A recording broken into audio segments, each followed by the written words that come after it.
MJY 004 पाठ्यक्रम का अगला क्वेश्चन है, अष्टोत्तरी दशा साधन का विस्तृत वर्णन कीजिए। दक्षिण भारत में अष्टोत्तरी दशा का विशेष प्रचार है। स्वर शास्त्र में बताया गया है कि जिस जातक का जन्म शुक्ल पक्ष में हो उसका अष्टोत्तरी दशा द्वारा तथा जिसका जन्म कृष्ण पक्ष में हो उसका विंशोत्तरी द्वारा शुभाशुभ फल जानना चाहिए।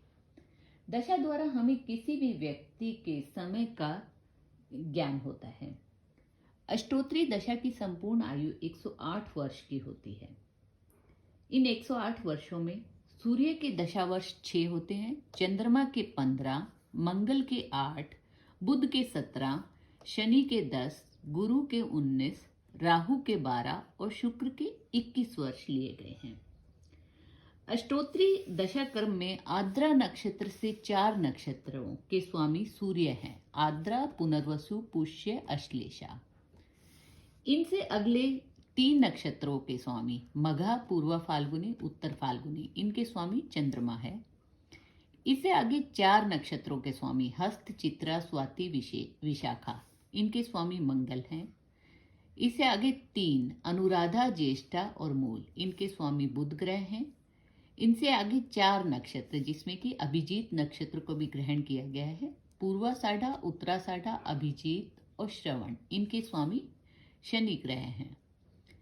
घनिष्ठा, शतभिषा और पूर्वा भाद्रपद, इन 3 नक्षत्रों के स्वामी गुरु हैं। उत्तरा भाद्रपद, रेवती, अश्विनी और भरणी, इनके स्वामी राहु है। कृतिका, रोहिणी और मृगशिरा, इन 3 नक्षत्रों के स्वामी शुक्र हैं। इस प्रकार गिनकर अपना नक्षत्र जिस ग्रह में आता है वही प्रारंभ कालिक उस ग्रह की ही जन्म दशा होती है।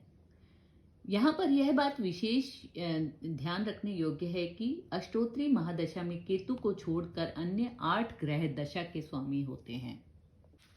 इस प्रकार आद्रा नक्षत्र से जातक के जन्म नक्षत्र तक गिनकर जिस किसी ग्रह की दशा प्राप्त हो वहीं से दशा का प्रारंभ कर दशा का साधन करना चाहिए।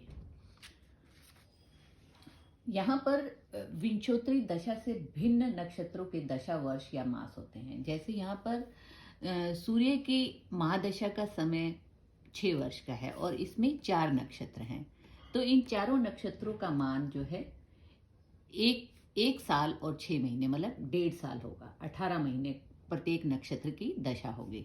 इसी तरह चंद्रमा में के 3 नक्षत्र हैं और इसका समय है 15 वर्ष का, तो प्रत्येक नक्षत्र 5 वर्ष का होगा। अब दशा साधन करने के लिए हम वही सेम फार्मूला अप्लाई करेंगे जो कि हमने विंशोत्तरी महादशा साधन के लिए किया। जैसे कि पलात्मक भयात बनाकर उसको दशा वर्ष से मल्टीप्लाई करेंगे और उसे डिवाइड कर देंगे पलात्मक भभोग से। जो हमारे पास लब्धि आएगी वो दशा का भुक्त मान होगा वर्ष में, और जो शेष आएगा उसे हम फिर मास, दिन, घटी और पल में निकाल लेंगे।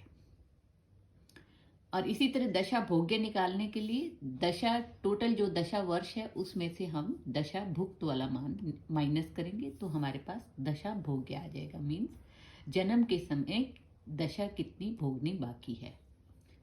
एग्जाम्पल लेते हैं कि जातक का जन्म शुक्र की अष्टोत्तरी महादशा में हुआ है और शुक्र का महादशा का पीरियड है 21 वर्ष का, तो जन्म के समय हम देखते हैं कि पलात्मक भयात जो है वो 3574 है, पलात्मक भभोग 4077 है।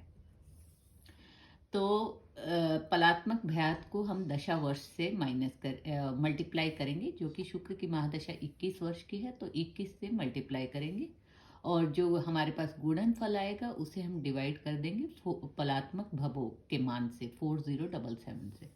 जो हमारे पास लब्धि आएगा वो 18 आया, जो कि 18 वर्ष हमारा शुक्र की महादशा का भुक्त मान है। जो शेष आया उसको 12 से मल्टीप्लाई करके पलात्मक भभोग से डिवाइड करेंगे, तो हमारे पास जो लब्धि आया वो 4 आया, जो कि 18 वर्ष और 4 महीने इसका भुक्त मान है महादशा का। फिर जो शेष आएगा उसको 30 से मल्टीप्लाई करके और पलात्मक भभोग से डिवाइड करेंगे, तो जो लब्धि आएगा वो दिन में मान आएगा और इस प्रकार हम घटी पल विपल तक गणना कर लेंगे और इस प्रकार हमारे पास दशा भुक्त वर्ष ये आया। इसको टोटल दशा वर्ष में से माइनस करने पर दशा भोग्य वर्ष हमारे पास आ जाएगा। तो इस प्रकार हमने अष्टोत्तरी दशा का ये साधन किया। इस प्रकार संक्षेप में अष्टोत्तरी महादशा की संपूर्ण आयु 108 वर्ष होती है। अष्टोत्तरी महादशा में 8 ग्रह लिए गए हैं। केतु में को इसमें स्थान नहीं दिया गया है। पाप ग्रहों को 4-4 नक्षत्रों का तथा शुभ ग्रहों को 3-3 नक्षत्रों का अधिपति बनाया गया है और अभिजीत नक्षत्र को भी इसमें स्थान दिया गया है। अभिजीत की शनि के नक्षत्र के रूप में गणना की गई है और इस प्रकार इसमें हमने अष्टोत्तरी दशा के साधन की विधि भी जानी। धन्यवाद।